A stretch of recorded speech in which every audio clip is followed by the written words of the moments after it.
সম্প্রতি একটি মাহফিলে যে একটা দুঃখজনক ঘটনা ঘটল, এটা একটু বিবেচনা করে দেখেন। যে ঘটনাটা ঘটছে সেই ঘটনাটা সূত্রপাত কিভাবে, সামান্য কথাবার্তা নিয়ে কি ধরনের জঘন্য ব্যবহার, আচার আচরণ তো এতই নিকৃষ্ট, কথাবার্তাগুলো যে এতই নিকৃষ্ট, এরা আবু জেহেল আবু লাহাবদেরকেও হার মানায়।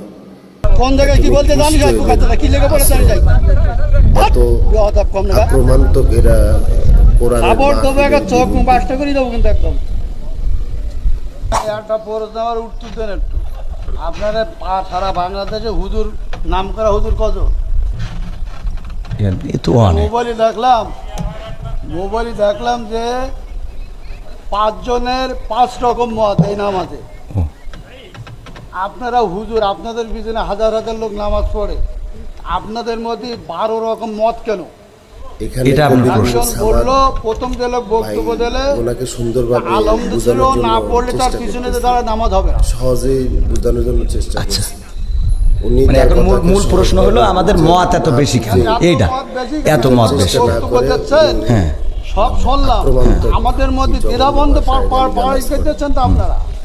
একজন বললো যে নামাজ হবে না, আচ্ছা আদৌ হবে না, আচ্ছা তিনি খুব নাম করা হতো 5 জনের মধ্যে তিনি প্রথম। কতটা দুজন বললো আদৌ নামাজ হবে না, পিছনে আরামদায়ক সূরা যদি না পড়ে। আচ্ছা, তারপর একজন বললো না আরামদায়ক পড়া যাবে না, একজন যখন জোরে ইমাম পড়বে তখন পিছনে পড়ার কোনো যুক্তি নেই।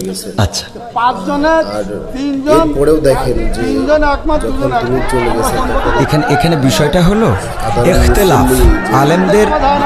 না বাবারে, আমার তো তাহলে এবার আমি একটু উত্তর দিই। সেটা হলো আমি তো অত বড় হুজুর এই বিষয়ে বড় হুজুর উত্তর দিক নাকি?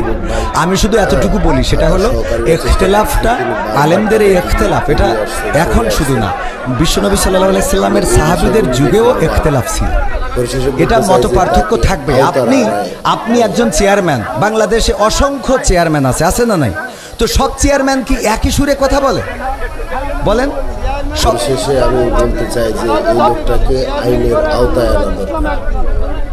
আইনের আওতায় এনে আপনারা তো বুঝাইতে পারবেন না। আমি যদি বলি, যেমন আপনি একজন আলহাজ মানুষ, দেখেন আপনি সব বাদ দেন, ইসলামের বেসিক কিছু নিয়ম আছে।